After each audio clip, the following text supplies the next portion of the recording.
Sarah Smith stared at David Thompson intently for a moment, then turned to Ashley Johnson and asked, "What exactly happened with your miscarriage?" A flicker of guilt crossed Ashley Johnson's eyes, but she quickly regained her composure and said weakly, "Sarah, it was Ethan Davis." She pointed at me, tearfully playing the victim. "He suddenly called me today, saying you needed me urgently and told me to come over. I was worried about you and didn't think too much, so I went as soon as possible. But he dragged me into a room, locked me in, and forced himself on me. When I resisted, he kicked and punched me, causing me to lose my baby. If David Thompson hadn't come looking for Ethan Davis and happened to witness it, I might be dead now," Ashley Johnson said, feigning sadness as she stroked her lower abdomen. Large tears streamed down her face, as if she had suffered a great injustice.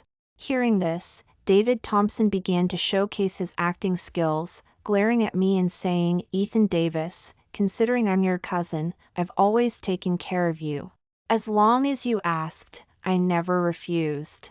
It's one thing for you to be a playboy, but Ashley is Sarah's best friend, and a pregnant woman at that. How could you do such a thing? Are you even human?" David Thompson scolded me with heartbroken indignation, his emotions incredibly convincing. Sarah Smith, after listening, turned back to look at me, her eyes filled with shock and anger. The complicated gazes of the others also focused on me. Unhurried, I looked at David Thompson and asked, "When did all this happen?" David Thompson's eyes flickered, but he quickly regained his composure and said firmly, "Just this afternoon. You committed this beastly act this afternoon, and now you want to pretend you have amnesia?" David Thompson was using his talent to shift the blame again. I said coldly, "You said Ashley Johnson had a miscarriage this afternoon, so do you have hospital admittance papers? Show them to everyone." I was certain that Ashley Johnson had a miscarriage tonight, and I had been with Sarah Smith all evening. So many people here were my alibi. As long as we confirmed the time of Ashley Johnson's miscarriage, David Thompson and Ashley Johnson's slander would fall apart. However, to my surprise, David Thompson's face showed no panic upon hearing my words. He gave Ashley Johnson a look. Ashley Johnson then took out an admittance form from under her pillow. She unfolded it and showed it to everyone present. It showed that Ashley Johnson was admitted at 11:30 a.m. The clear and conspicuous time made everyone in the room suddenly realize what was happening, and all eyes turned to me. Sarah Smith's eyes were blazing as she glared at me fiercely. Emily White was also disappointed again, her eyes filled with anger at my perceived failings. The cameras of the streamers were also switching back and forth between the admittance form and my face. My expression of disbelief was seen by everyone. "Ethan Davis, although I'm just your cousin, I've treated you better than a real brother for so many years. Why did you have to hurt my wife's best friend? Ask yourself, where have I, David Thompson, ever let you down? I provided you with food and clothing, treated you with all my heart, and gave you everything I had. I would have given you my life if you had asked, so why are you still not satisfied? You committed such a beastly act. How can I face Sarah in the future? How can Sarah hold her head up in front of her best friend? Driven by lust, you attacked and injured someone, killing their child. Not only do you not show remorse, but you also brought so many people to laugh at Ashley and expose her wounds. How can you be so inhumane? What exactly do you want? Do you have to kill Ashley? Or is it because I married Sarah, you can't stand to see us happy, and you have to ruin our lives in every way possible? How could I be so unlucky to have such a vicious cousin?" David Thompson ranted wildly. Each word was filled with blood and tears. It was as if he had suffered a great betrayal, heartbroken and enraged. Ashley Johnson, on the bed, kept her head down and said nothing. She continued to play the role of a sad and depressed victim. The two cooperated seamlessly, shifting all the blame onto me. In the end, I still underestimated David Thompson. But thinking about it, Sarah Smith had dragged me to the entrance to the neighborhood before, attracting so many streamers and causing such a commotion. The live stream trended on social media, so David Thompson and Ashley Johnson probably saw it. That's why they immediately came up with a plan and forged a fake admittance form. It was all to thoroughly smear me in front of everyone. With David Thompson's performance, the wind completely shifted. Everyone's gaze towards me became even more contemptuous and disgusted. The comments in the live stream were also scrolling rapidly. OMG, how can there be such a vicious man in the world? So disgusting. He almost killed someone's best friend and her baby, and instead of showing remorse, he's trying to slander others. What a sin! I almost believed his lies and blamed the wrong person. Me too. It's so scary to think about it. If everyone had been misled by him, his cousin and his cousin's best friend's lives would have been completely ruined. I'm going to be sick. I've never seen such a disgusting and despicable man. Can he just die? Sarah Smith was deeply moved by David Thompson's performance. Her eyes were slightly red as she hugged David Thompson and comforted him gently. David Thompson, don't blame yourself. It's not your fault. It's all Ethan Davis's fault, that inhumane beast. Don't worry, I'll give you and Ashley an explanation. After speaking, she turned her sharp gaze towards me. Ethan Davis, what do you have to say for yourself now? You don't show any remorse for what you did, and you even try to slander my husband and best Friday. And you're beyond redemption. I said that once I confirmed that Ashley's miscarriage was caused by you, I would make you regret being born into this world. Now, it's time for me to fulfill my promise. Seize him and take him away. With a command, several bodyguards immediately came over to grab me, not giving me a chance to defend myself. Just then, a group of police officers suddenly rushed into the private room. They went straight to Sarah Smith. We received a report that you are suspected of illegal entry, vandalism, kidnapping, and intentional assault. Please come with us to the police station to assist with the investigation. The sudden intrusion of the police broke the balance of the scene. Sarah Smith, who had been in a dominant position, suddenly became the object of police detention.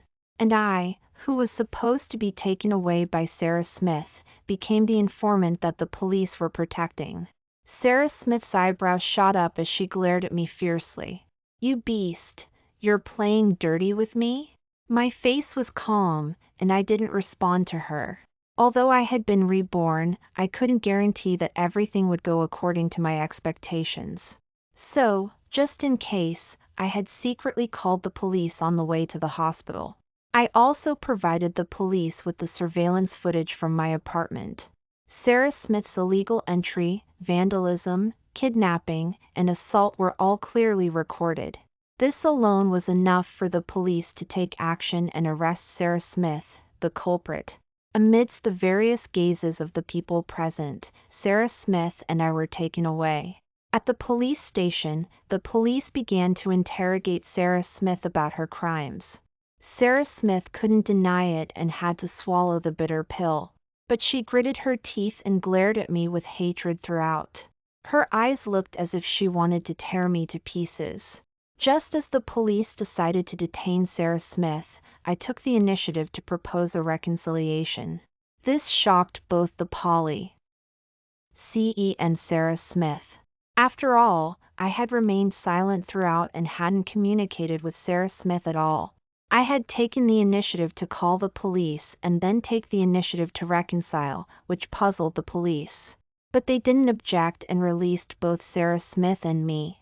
As soon as we left the police station, Sarah Smith said to me in a deep voice, "What exactly are you up to?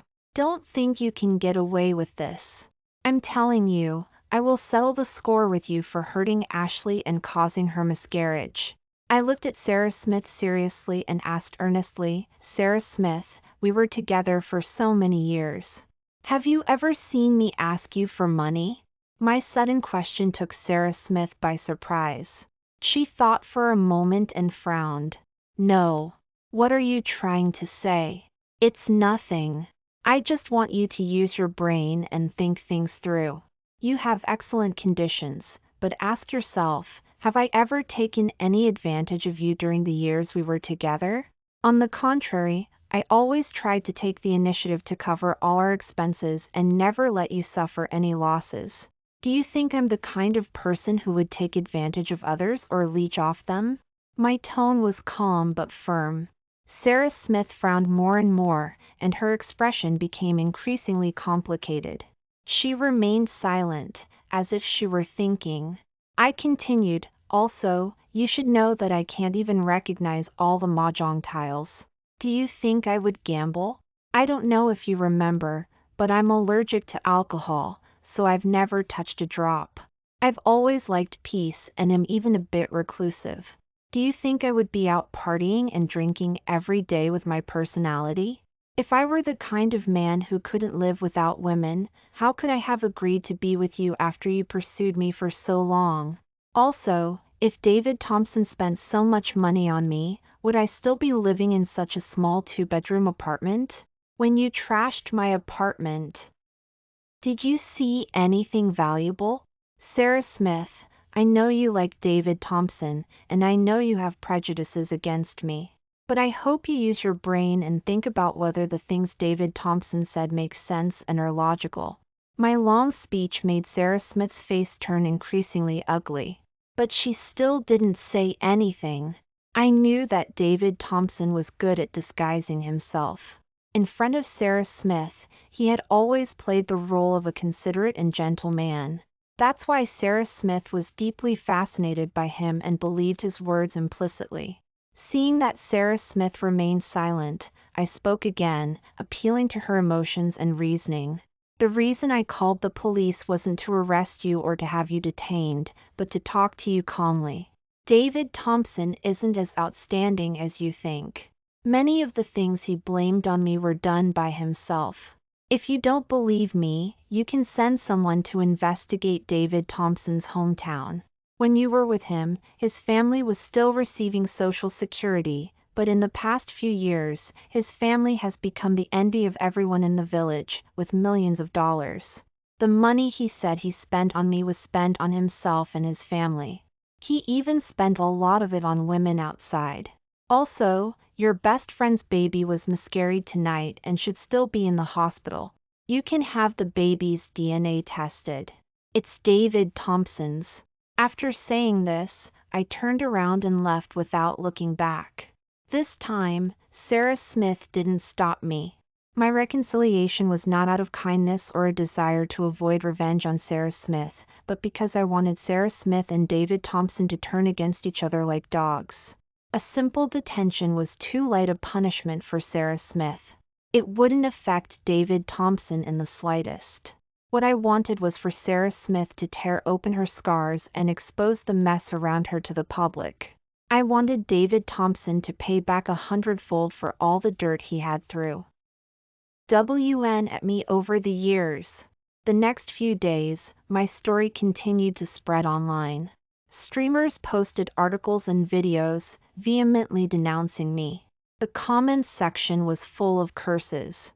To avoid unnecessary trouble, I stayed home these past few days. I was waiting for Sarah Smith to investigate everything. Finally, one night, a shocking news story went viral. Sarah Smith, CEO of Smith Enterprises, voluntarily surrendered to the police after personally killing her husband and best friend and is now in jail. As soon as the news came out, the internet went wild. At the same time this news broke, Smith Enterprises' official account released a video that Sarah Smith had recorded in advance. The video content was simple and clear, explaining the truth to everyone. It said that I had been wronged and that everything was a lie maliciously fabricated by David Thompson. Her best friend and David Thompson were also together before she and David Thompson got married. Even the child in her best friend's belly was David Thompson's.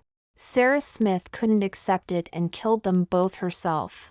At the end of the video, Sarah Smith bowed deeply to me to apologize. She used the most sincere attitude to restore my innocence.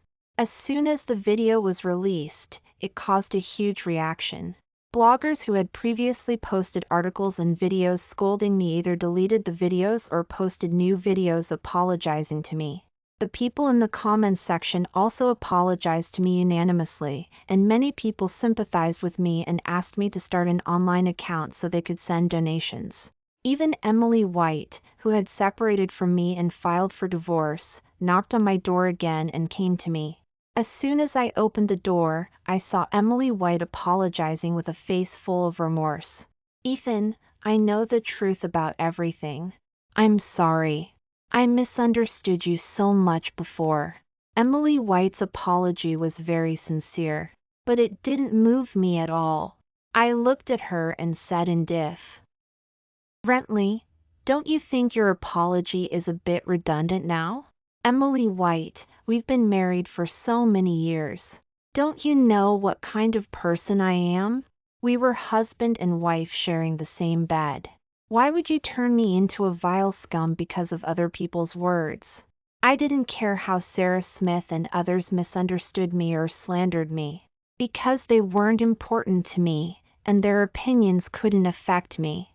Only Emily White's attitude made my heart ache. I never thought that Emily White, whom I had always loved deeply, would judge me so rashly based on other people's one-sided remarks. She didn't even have the slightest thought of defending me, and directly broke my heart into pieces in public. Hearing what I said, Emily White's eyes were full of sorrow. She looked at me and explained, "Ethan, I'm sorry. I was blinded by anger before and couldn't calm down to think rationally, so I misunderstood you. I didn't mean to hurt you." As she spoke, Emily White took out the wedding ring she had thrown at my face before and nervously handed it to me. "Ethan, I'm sorry for this. I tore up the divorce papers. Let's continue to live a good life and let me use the rest of my life to make it up to you, okay?" Emily White's words were sincere, and her tone was pleading. She stared at me intently, hoping I would take the ring. I shook my head with a sneer and said in a deep voice, "It's too late. Emily White, you said that I trampled on your love that night, but haven't you done the same? If someone slandered you like that in front of me, I would defend you and stand up for you immediately. With just one word from you, I could fight against everyone for you. Because I love you, because I understand you, I would believe you unconditionally. But what about you? When I was most helpless and needed you the most, you chose to trample on my character and sincerity in public. You stabbed the deepest knife into my heart. From the moment you pushed me off, we were over. Our marriage, like this ring, was thrown away by you with your own hands. Leave. I don't want to see you again." Saying this, I closed the door directly, not wanting to say another word. But Emily White didn't give up. She came to my apartment building every day, tirelessly begging for my forgiveness. But trust is the most expensive luxury. Once it's thrown away, it can never be recovered. Since Emily White chose to stand against me when I was most helpless and desperate, she was no longer qualified to walk alongside me. After sending Emily White a copy of the divorce papers, I changed all my contact information. I found a city where no one knew me and settled down again.